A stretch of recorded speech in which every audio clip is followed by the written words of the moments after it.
Anupama serial के ऐसे ही daily update सबसे पहले देखने के लिए हमारे चैनल सीरियल अड्डा को सब्सक्राइब करें। आज का एपिसोड भावनाओं, फैसलों और रिश्तों के उस मोड़ पर ले जाता है जहां हर पात्र अपने दिल की आवाज और परिवार की उम्मीदों के बीच झूलता दिखाई देता है। शुरुआत होती है मोटी बा से, जो पूरे जोश और सख्ती के साथ माही और गौतम की शादी की तैयारियों में जुटी हुई है। घर में मेहमानों का आना जाना लगा है, पर इस रौनक के बीच एक अनकहा तनाव हवा में महसूस हो रहा है। अनिल और पराग राजा को लेकर अंदर आते हैं। दोनों के चेहरों पर चिंता साफ झलकती है। अनिल धीमी आवाज में कहता है, शायद हम गलत कर रहे हैं, लेकिन मीता उसे बीच में ही टोकते हुए कहती है, अब फैसला हो चुका है अनिल, अब पीछे मुड़ने का कोई रास्ता नहीं है। राजा चुपचाप सब कुछ सुनता है। उसकी आंखों में दर्द है, पर वह अपने चेहरे पर मजबूर मुस्कान बनाए रखता है। मोटी बा उसे देखती है और सख्त लहजे में कहती है, राजा, हमने परी को भी शादी में बुलाया है। तुम जानते हो ना कि तुम्हें क्या करना है। जो हमने कहा है वही कहना, और जो कहा नहीं वो भूल जाना। राजा बस हल्के से सिर हिला देता है। उसके चेहरे पर ऐसा भाव है जैसे उसने अपनी तकदीर को स्वीकार कर लिया हो। मोटी बा आगे कहती है, अब जाकर तैयार हो जाओ, वक्त किसी का इंतजार नहीं करता। राजा बिना कुछ बोले वहां से चला जाता है। इधर दूसरी तरफ शाह परिवार में भी हलचल मची हुई है। परी परिवार को बताती है कि मोटी बा ने उसे शादी में बुलाया है। अनुपमा यह सुनकर थोड़ी हैरान होती है। लीला तंज कसते हुए कहती है, बहुत खुश मत होना परी, मोटी बा ने तुम्हें बुलाया है इसका मतलब यह नहीं कि उन्होंने तुम्हें स्वीकार कर लिया है। हो सकता है वो तुम्हें और राजा को अलग रहने का फरमान सुना दे। परी मुस्कुराकर जवाब देती है, अगर ऐसा हुआ तो भी मैं राजा के साथ अलग रह लूंगी, क्योंकि हमारा प्यार सच्चा है। लीला ठहाका लगाकर कहती है, सच्चे प्यार से बिजली और पानी का बिल नहीं भरा जाता। तोशु भी माँ की बात में हाँ मिलाता है। अनुपमा परी की ओर मुड़कर धीरे से कहती है, बेटा, परिवार छोड़ना कोई महान काम नहीं होता। प्रेम और राही ने भी घर छोड़ा था, लेकिन उन्होंने अपने पैरों पर खड़े होकर सबको अपनी कीमत दिखाई थी। तुम दोनों ने अभी तक कुछ भी नहीं बनाया है। क्या तुमने और राजा ने नौकरी की है? क्या तुम दोनों के पास कोई स्थिर जीवन है? परेशान स्वर में जवाब देती है, माँ, आप ज्यादा सोच रही हैं। सब ठीक होगा। और वह जाने लगती है। अनुपमा उसे जाते हुए देखती रहती है। उसके दिल में बेचैनी बढ़ती जाती है। तोशु और किंजल आते हैं और कहते हैं, माँ, आपको परी को समझाना चाहिए। उसे अपनी गलती का एहसास होना चाहिए। अनुपमा थके हुए स्वर में जवाब देती है, बिना यह जाने कि फैसला क्या होगा, मैं किसी को समझा नहीं सकती। जो भी होगा, उसका नतीजा राजा और परी दोनों को भुगतना होगा। लीला आगे कहती है, हमारे परिवार के सभी बच्चों की शादियां एक ही खानदान में हैं। अगर एक रिश्ता टूटा तो बाकी सब पर असर पड़ेगा। यह सुनकर अनुपमा और भी चिंतित हो जाती है।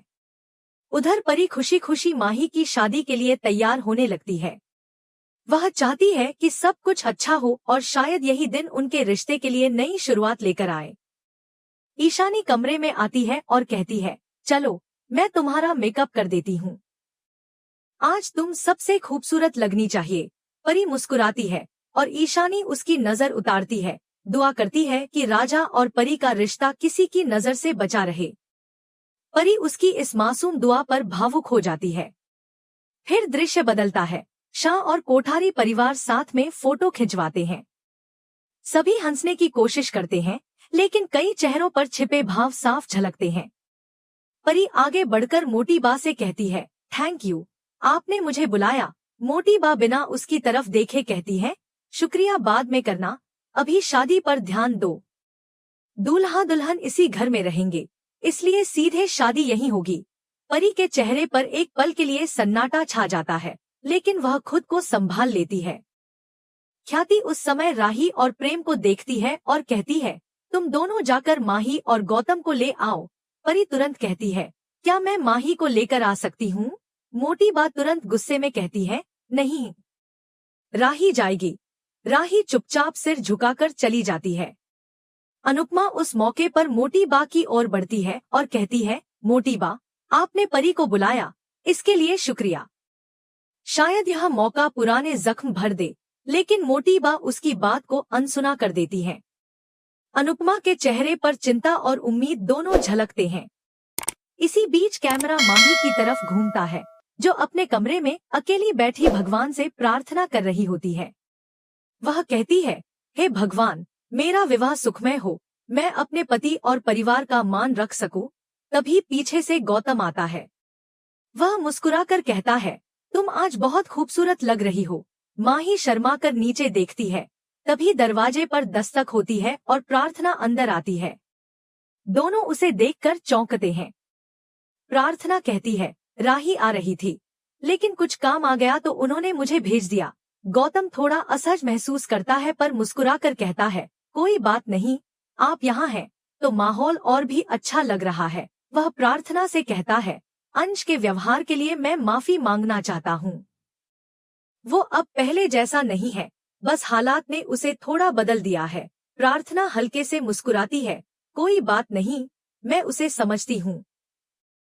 गौतम आगे कहता है, आप तनाव मत लीजिए। आप ऐसी हालत में हैं कि किसी भी तरह की परेशानी आपके और बच्चे दोनों के लिए ठीक नहीं होगी।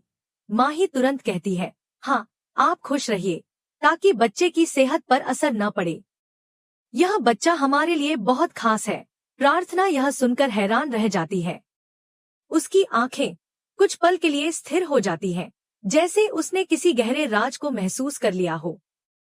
तभी दरवाजे पर राही की आवाज आती है, माही, गौतम, चलो, सब बुला रहे हैं। माही गहरी सांस लेकर उठती है, गौतम की ओर देखती है और मुस्कुराकर कहती है, चलो, वक्त आ गया है। बाहर शादी की रस्में शुरू होने वाली हैं, पर इस कहानी में जो कुछ भी होने वाला है वह इन सब की जिंदगियों का रुख हमेशा के लिए बदल देगा। मंडप में शहनाइयों की गूंज के बीच माहौल भले ही खुशियों से भरा दिखता है, लेकिन हर किसी के मन में कुछ न कुछ अनकहा चल रहा होता है। गौतम और माही फूलों से सजे मंडप में आते हैं। सभी के चेहरे पर मुस्कान है, लेकिन कहीं न कहीं हर मुस्कान के पीछे एक बेचैनी छिपी है। प्रेम दूर खड़ा सोच रहा होता है, अगर राही को ही माही और गौतम को लाना था तो मुझे पहले क्यों भेजा गया? क्या मुझसे कुछ छिपाया जा रहा है? वहीं अंश मन ही मन सवाल कर रहा होता है कि जब राही माही को लाने जा रही थी तो फिर प्रार्थना को जाने की जरूरत ही क्या थी? इन सब सवालों के बीच शादी की रस्में शुरू होती हैं। माही जैसे ही मंडप में पहुंचती है, उसकी नजर अनुपमा पर पड़ती है। अनुपमा उसे देखती है और मुस्कुराकर कहती है, आज तुम बिल्कुल परी जैसी लग रही हो। माही शर्मा कर मुस्कान बिखेरती है। गौतम और माही एक दूसरे को वरमाला पहनाते हैं। फूलों की बारिश होने लगती है। सब खुश होकर तालियां बजाते हैं। अनुपमा हाथ जोड़कर प्रार्थना करती है कि उनकी जिंदगी हमेशा खुशियों से भरी रहे।